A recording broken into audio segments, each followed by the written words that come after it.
Well, good. I'd like to welcome you all here this morning for the, I think this is about the 6th, 8th, is it the 8th annual? I guess it is when you consider some of the first couple. 8th annual First Flight Day activities. This morning we have the privilege of being able to dedicate the Bleriot replica, statue, what art piece, whatever we need to call it these days. So we're going to start out this morning with the color guard from the CAP unit, the Squadron 388, the Phoenix Squadron, led by Second Lieutenant Cadet Sean Mazza, and he's going to lead the color guard in. We'll do the Pledge of Allegiance. Present the colors. Present. Marks. You're good, Doug.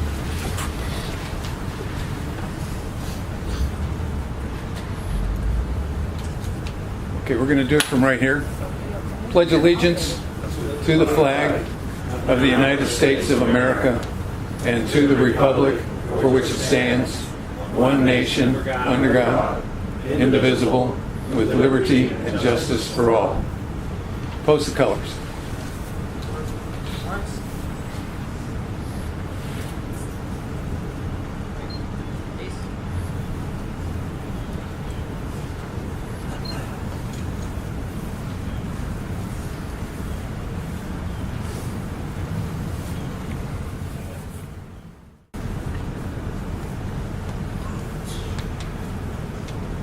We're going to have Bill Morris come up here in just a second and give us a short presentation. I want to say thank you to a few of the guests we've got with us this morning. Doug Harmon. Doug is on the Tarrant County Historical Commission. We've also got Steve Myers, who's the outgoing chairman, and Patricia Ward, who's the incoming chairman for the Tarrant County Historical Commission. Eva Bonilla, who's with the neighborhood here. I know we have some other people here that we're going to introduce as we go on here through the morning. Many of you are probably aware that this is the World War I centennial, the beginning of it here in the United States. And so I've asked Bill Morris, one of our researchers and speakers, to give you a short presentation on the Royal Flying Corps and when it came here to Fort Worth in 1917. So Bill, it's all yours. Okay. See if I can make this thing work. Short. Keep it short. Yeah. Okay, let's see if I can get this thing started.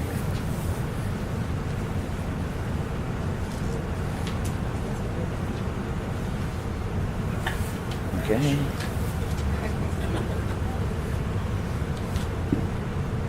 I hate modern technology.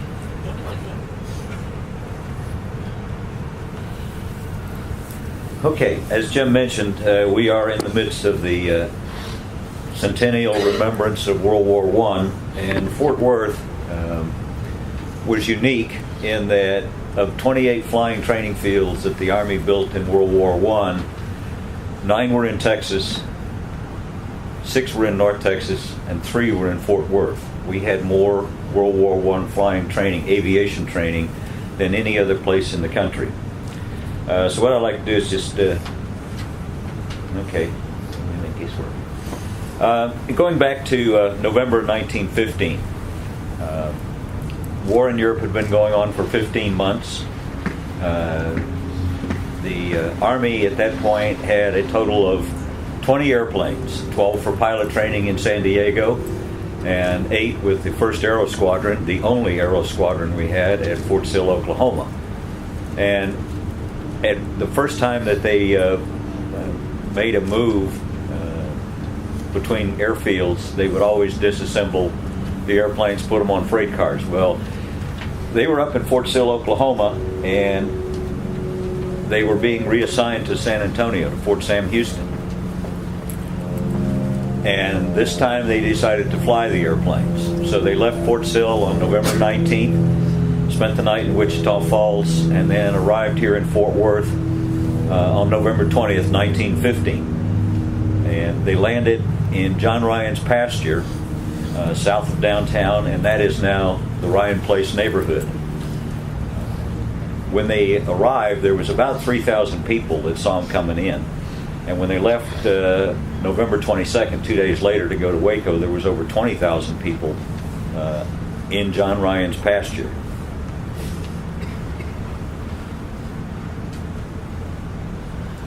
That is a picture of the entire aviation, combat aviation of the United States Air Force in November of 1915. It was taken here in Fort Worth. Never mind, like I said, the war had been going on for 15 months in Europe, and they had a reception and a dinner that evening for all the pilots, and the city hosted it.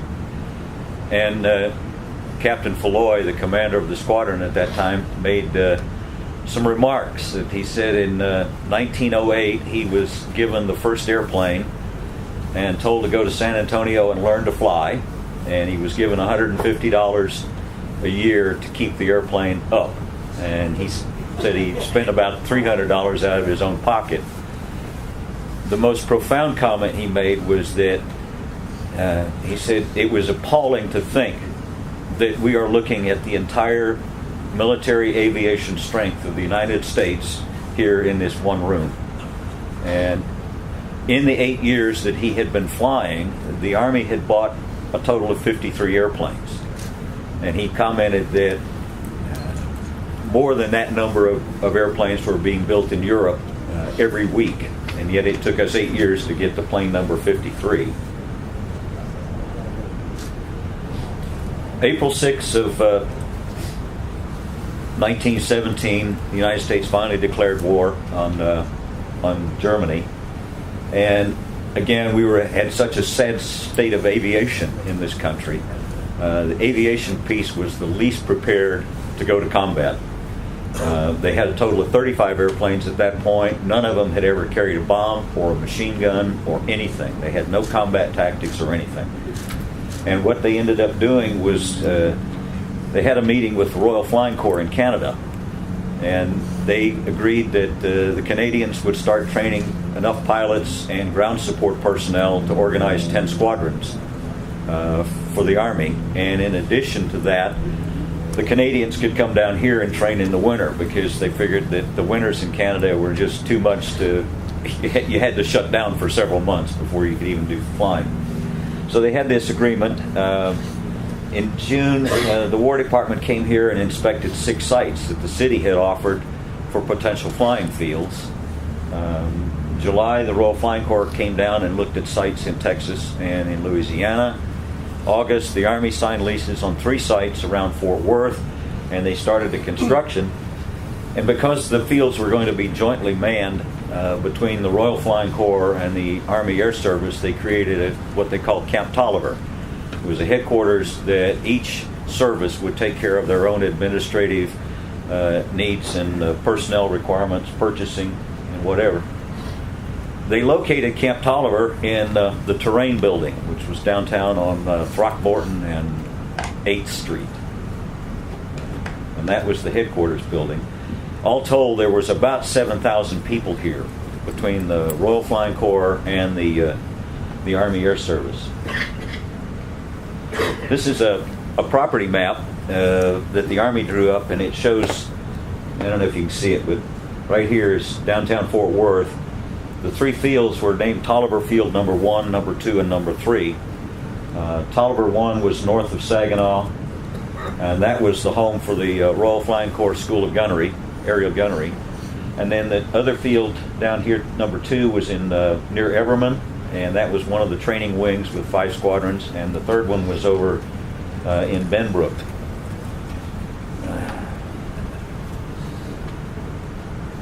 Typical World War I field. They built 28 fields. All of them were built to the same set of blueprints. It showed basically a row of hangars along the bottom that faced the flying field, and then behind them were all the support buildings, the barracks, the mess halls, the repair shops. Each of the fields covered about a square mile. Took about $1 million to build it, used 4 million feet of lumber, and the construction was supposed to have been completed within 60 days, and it came pretty close to that. This is the arrival of one of 5 trains that came in from Canada. here in Fort Worth, and that's 1/5 of the Royal Flying Corps contingent arriving in Fort Worth. This is a picture of Tolliver 1, north of Saginaw. Again, you can see the hangars facing the field and then all the support buildings behind it. Today, this road down here is Business 287 north of Saginaw.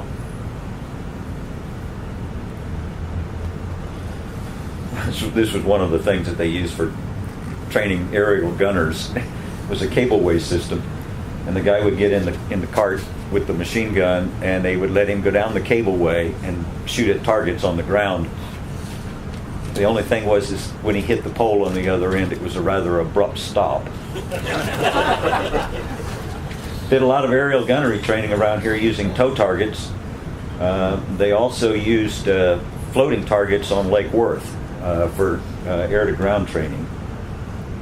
And they, of course, modified their Curtis Jennies to take out the second pilot seat and put in a machine gun mount. This is Tolliver 2 down near Everman. This is looking southwest. Today, Everman Parkway runs right here parallel to these railroad tracks. It was located just east of I-35W.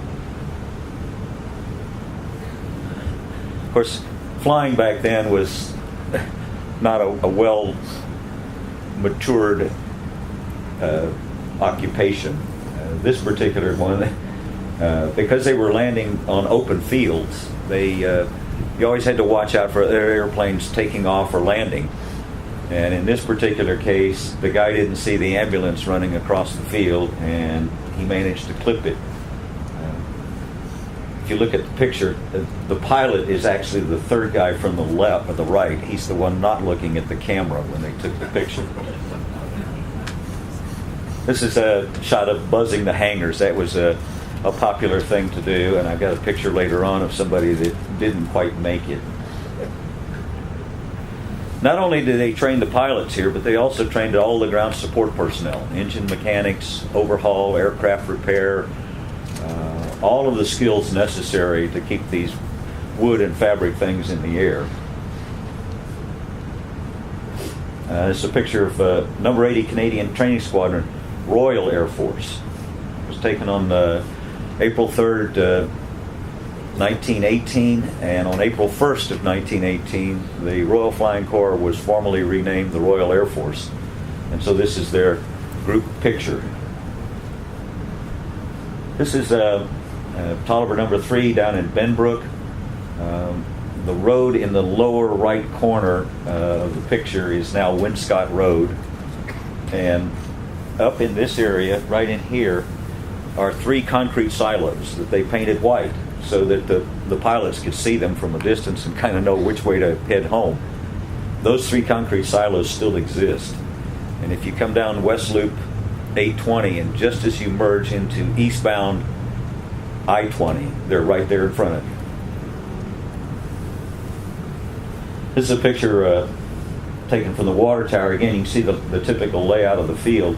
The road between the hangars and the buildings today is now Cosby North Street in Benbrook.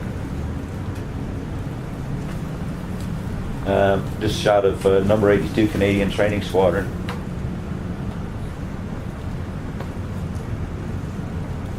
Of course, the reason that the Canadians came down here was to get rid of this, away from that stuff.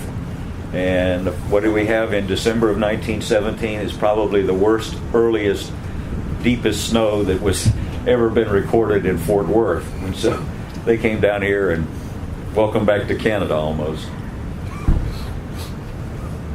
That's just another shot taken. They spent Christmas down here.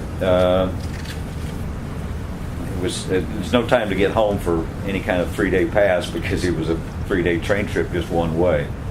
So they had all these Christmas cards and stuff that they printed up. This is one of them. This is a ground collision. Again, it was open field, no control tower. You go out and find a spot to take off or a spot to land, and hopefully nobody else had their eye on it.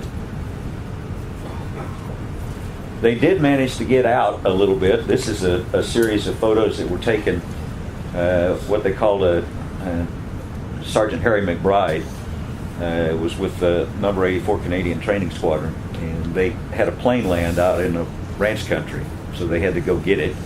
And the way they got it was that they had to take all the wings off and everything, and then load it on trailers and bring it back. One of the first things they did in any accident was the picture in the upper right is they're sawing off one of the blades of the wooden propeller. Because these were glued, laminated wood, you'd look at them and you'd say, well, there's nothing wrong with it. Well, to make sure, any questions, they would just go ahead and destroy the propeller in every ground crash. This is some pictures that were also in Harry's collection. This is the Fort Worth Stockyards in 1918 and the Dallas Zoo. Looks kind of primitive. I wonder if it still is. This is a guy that buzzed the hangars. Unfortunately, he went between two hangars and forgot about the power lines on the other side of the road. And you can see some of a line coming down, and then right by the airplane is the power pole. And all it did was catch the airplane and pitch him right into the barracks. One of the things that all the pilots liked was the fact that we had a lot of treeless, flat country. And they would do things like contour flying, and they would go flying along the countryside.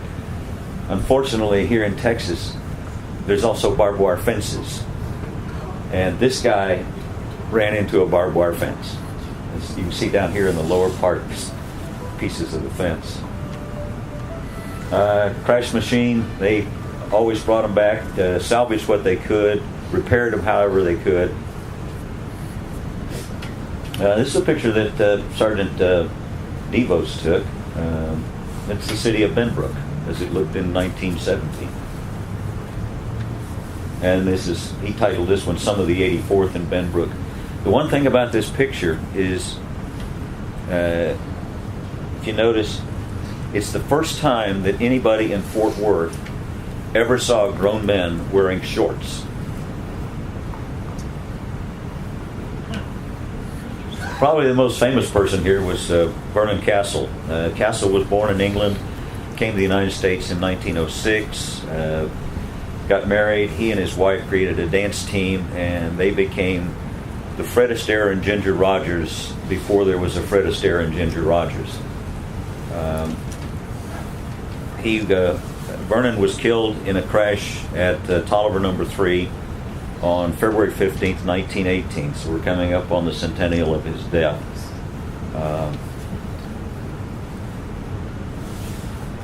That's just a picture of his airplane. He wasn't flying this one at the time. This is a picture of Captain Castle's quarters. The building in the front there were 6 married officers' apartments in it. The large building in the center was the officers' club, and over on the right was the field hospital. And right back in this area is Benbrook Cemetery. So this site is now the playground at Benbrook Elementary School. Vernon Castle lived on the playground. There was about 10,000 people that attended his funeral here in Fort Worth. He is buried in New York City. So where does all this leave us here 100 years later? When the Royal Flying Corps came down here, they brought 254 Curtiss JN-4 aircraft. They left 180 of them here that were serviceable. Between November 1917 and April 1918, they logged over 67,000 flying hours, trained almost 2,000 pilots for the Royal Flying Corps and the Army, and trained over 4,200 ground support personnel. And while they were here, they lost 39 members to accidents and other causes. And the American squadrons that started training in Canada with them all left Fort Worth for England and France between December of 1917 and March of 1918. Of the 39 members of the Royal Flying Corps that died here, 11 were buried in Greenwood Cemetery. And in 1923, the British Commonwealth grave system designated the site as part of their grave systems, much like the ones that we have overseas in Normandy and France and wherever in the world. So there was 11 of them buried there. There was also an infant that died during birth.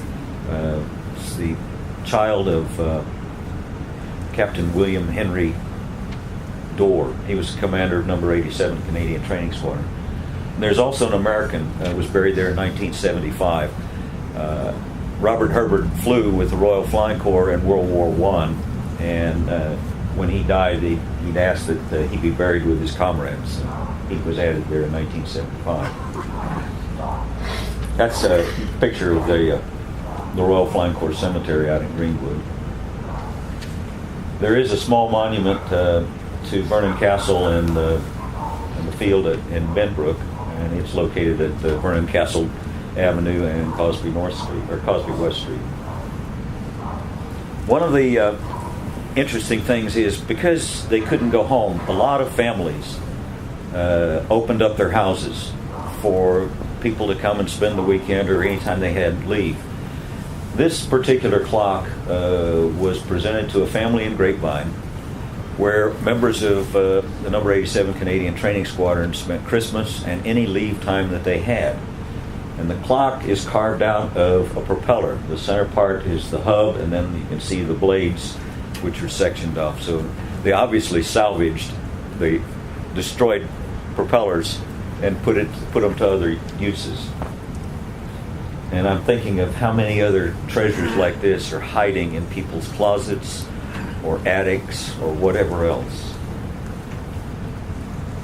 So, anyway, any questions?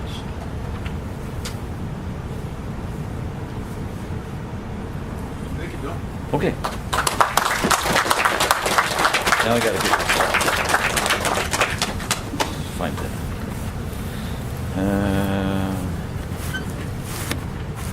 So before we get to some remarks here on the dedication, I want to thank Blue Mesa for bringing out coffee and treats for folks this morning.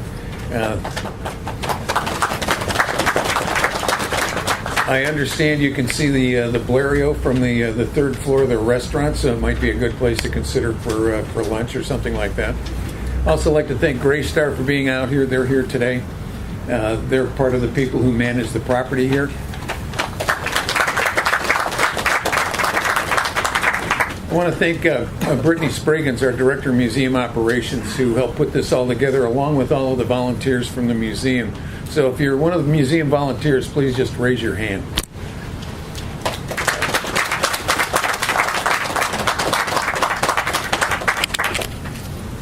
Before I talk about the people who helped bring the airplane here to this park, because this has been a long process. We started this 7 years ago now. And it started when this was just vacant ground. As we learned, as we were attempting to get the state historic marker here, you have to put it on. You have to have permission from the owner to put that up. And so we looked into this and found that the ground that we're standing on here right now had been donated to the city in 1943 to be a park.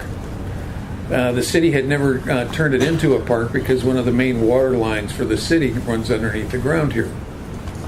So we felt that it was just appropriate that this piece of ground was sitting here waiting for us, because as far as we can research this ground was never built on. So on the day that first flight took place right across the street, there were no doubt people standing on this ground and watched that first flight. But part of the monument that we have here now in the Bleriot is, what's the significance of that? You know, we know that 7 men came here, part of the Moisant International Aviators, to do a demonstration. They were paid for by some of the local businessmen who brought them here. Moisants were really a flying circus. They'd been in Houston in December. They were in Dallas in December and January, and some of our local business people went there and paid to have them come here and put on a flight demonstration.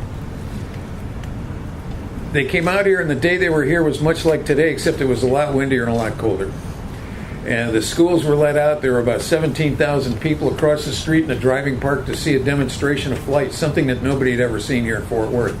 Powered flight was new to the world, and most of the people here in Fort Worth had never seen it. The day had gone on and on and on, and the crowd was getting pretty restless by the middle of the afternoon. They had tried to fly Damsel three times, and the airplane had done nothing more than just kind of hop across the ground. And so finally, towards the end of the day, Roland Garros, the Frenchman of the group and world-renowned aviator, said, well, I think I'll go and try. And his compatriot said, don't do it. It's too dangerous. Don't go fly. And Garros said, if I don't fly, we don't get paid.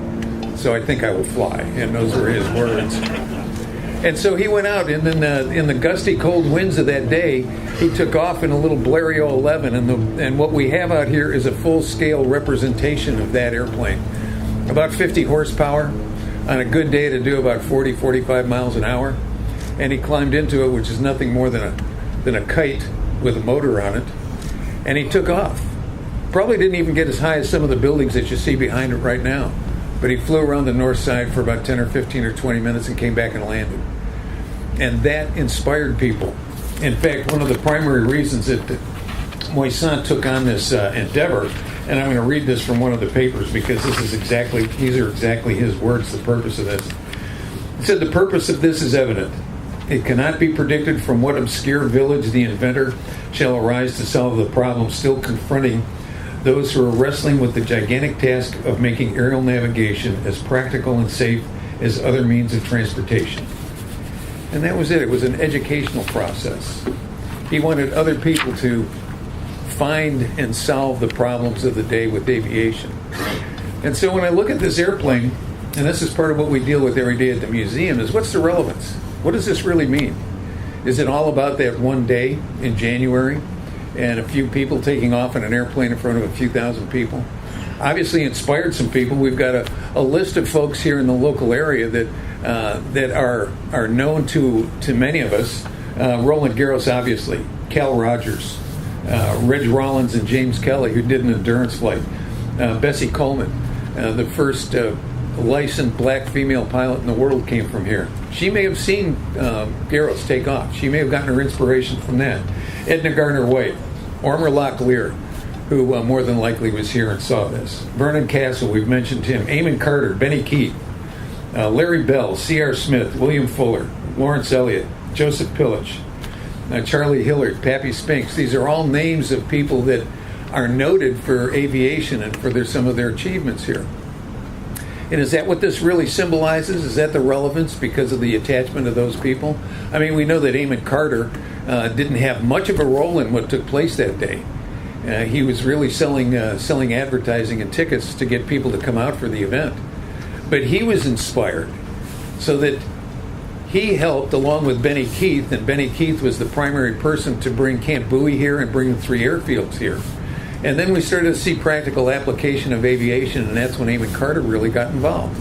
So that in the 20s, he formed the Fort Worth Aviation Club to promote aviation here in the area, and he and about 400 other local businessmen promoted aviation, got the city to establish a new airport on the north side, which became Meacham Field. They established commercial aviation here in terms of passenger transportation as well as the airmail process that took place. And that progressed throughout the 20s and into the 30s. And then during the war years, Eamon Carter brought consolidated aircraft here. And that's when everything changed here. Everything changed in a huge way. Because that's when the community became totally involved in what took place. A few years later, after the war, he brought Bell Helicopter here in the 50s. And then we progressed through Bell and what has taken place with that. So what the real meaning to me with this is it's not necessarily those individual people, but the people's lives who were affected by this. Since the 1940s, we've built over 70,000 airplanes here in North Texas. 70,000. And that the economic impact of just those airplanes on the community is $1 trillion, today's dollars. We'll make it simple, it's today's dollars. So if we want to try to put that in perspective, if we started building airplanes the day that Roland Garros took off here, that would be 2 airplanes a day, every day, for 107 years. And the economic impact of $1 trillion is $22 million a day, every day, for 107 years. And that continues today. But it's more than that.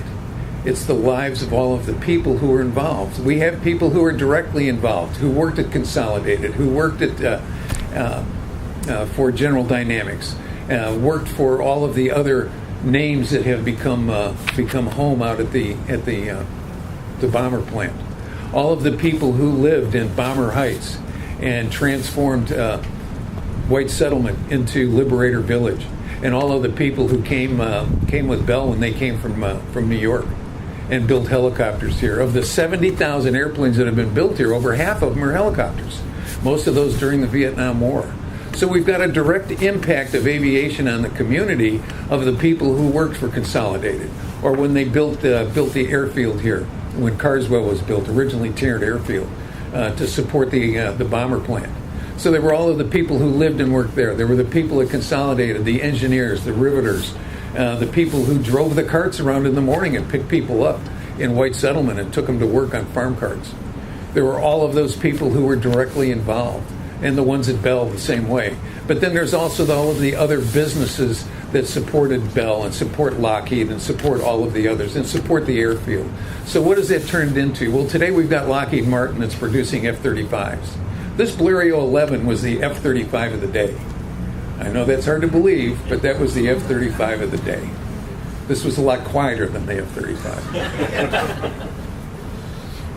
But all of that is transformed. Tarrant Airfield, Army Airfield, has been transformed into the Joint Reserve Base, Naval Air Station Fort Worth. It's the largest Joint Reserve Base in the United States. And as an economic engine, it produces millions upon millions of dollars for the local economy here.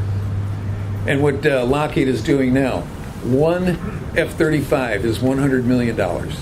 They produce about 500 of them, so that's about $50 billion so far. And that contract is not at full rate production. And the money that's taken place at Bell and what the people did at Bell. But the effect is far more than that. The effect is far, far more than that. That's the direct impact of the people who actually worked at Bell, worked at Lockheed, work at the airfield. But they all have families. 3.5 people is the average family here. So the direct impact includes all of those people.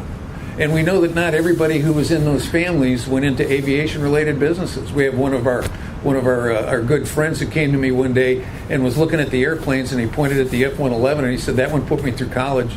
And he pointed at the F-16 and said, "That one put me through law school." So when you consider what aviation has done here, it's not the hundreds of thousands of people who have worked for Bell and Lockheed and General Dynamics and those companies, and Swift and some of the other companies around here, or all of the other companies who supplied them. It's the millions of people that aviation has touched here in Fort Worth. Unlike any other industry here. Unlike any other industry. So we go back, and so this little airplane is what we would call in the real estate business the point of beginning. So it's from this little airplane and that little event that took place on that day that impacted millions and millions of lives and changed the economy and the culture here in North Texas. And so that's what that means. It's not a little airplane that could barely get off the ground. It's how it's affected all of the lives of all of the people here over the last 107 years. So with that, we want to thank a few people who made it possible to put the cherry on the sundae here. This project, as I mentioned, has been a 7-year project, and there's some people that need to be recognized for getting the cherry, because we've recognized people over the years for. As somebody said, "Are you going to dedicate that park again?" Yeah, we're going to do it every year.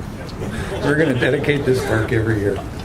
So the first person that, and we've got some, and Brittany, if you can bring these up for me, please. And I'll call you folks up, if you'd come up here, just stay here, because I'd like to get a picture of everybody. The first person I want to recognize is Lanny Parcell with Cowtown Aircrafters. Lanny, if you'd come up, please. Some of you may know Lanny from the work he did on the Travel Air 5000.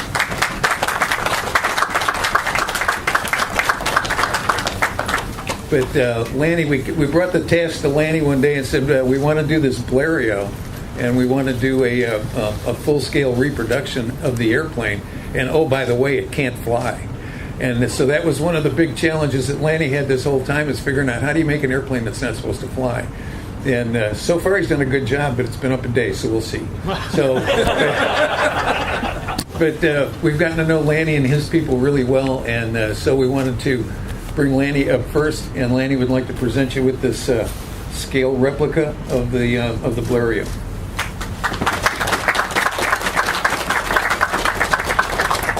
We have a representative from Graystar here this morning. Graystar, the developers here, when we first started this, Graystar was not even a developer of record at this point. We were looking at blank land, and so Graystar came in and brought a project in along with Philip Poole, and so Graystar did the development here, and Graystar has done a lot of the heavy lifting in terms of the costs of this park and what it's taken to put this park into place, and so we have a replica for Graystar also.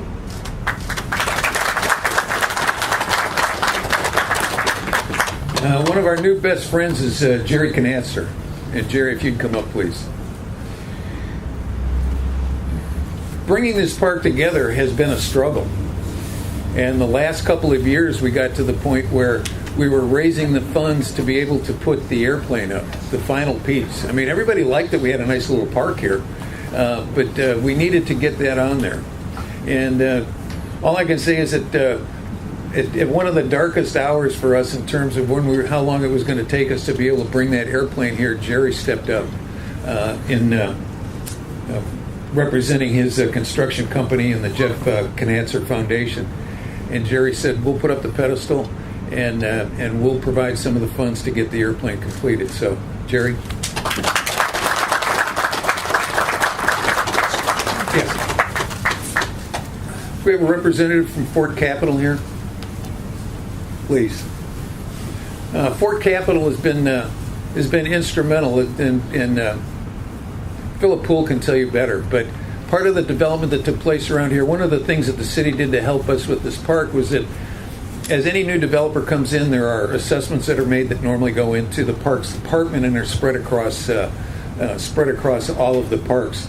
In this particular case, they allow the developer's fees to go into this park alone. And Fort Capitol was one of the biggest contributors to that, and we wanted to recognize that.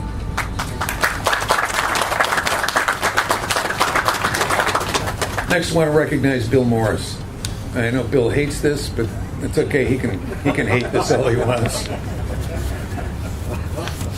Bill and I were out here one day when there was nothing going on here, and we were looking for a place to put the historical marker.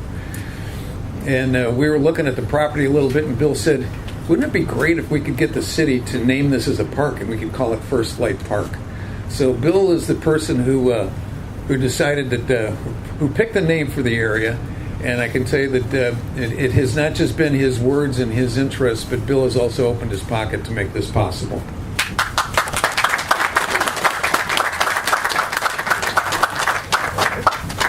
And then our sergeant major of the operation here, Philip Poole. I'd like to ask Philip to come forward. Philip with the Townside Company.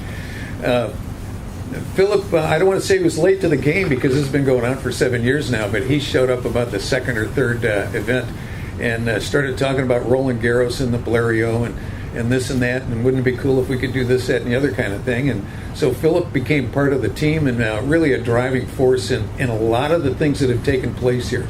And so he's become a good friend, and he's really the person that has been behind this with the whip and the stick, sometimes a carrot, but mostly with a whip, I think, and has gotten this thing done. So we wanted to recognize Philip and Townside Company.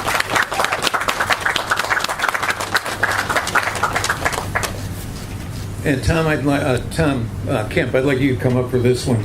The next one is the Fort Worth Aviation Museum. We have been behind this all the way. We have been promoting it and aviation in general every time we get an opportunity. And Tom has been the person who has been most intimately involved because he's written a lot of the checks for this. And so the next model is from my wife and I on behalf of the museum to the museum.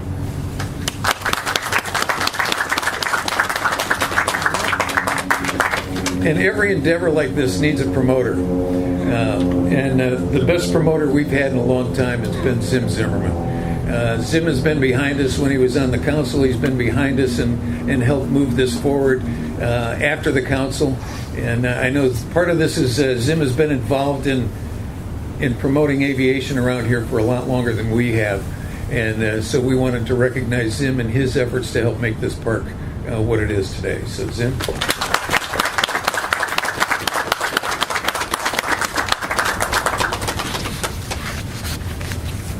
So these are the folks that helped put the Bleriot on a stick.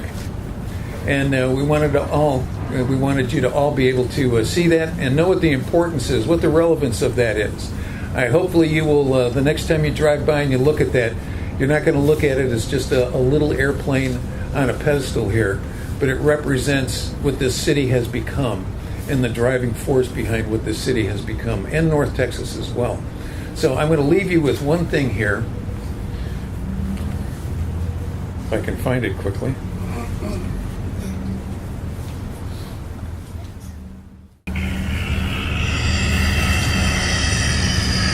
This is the sound of the Bleriot XI. We couldn't afford that, Jim. We can't make the noise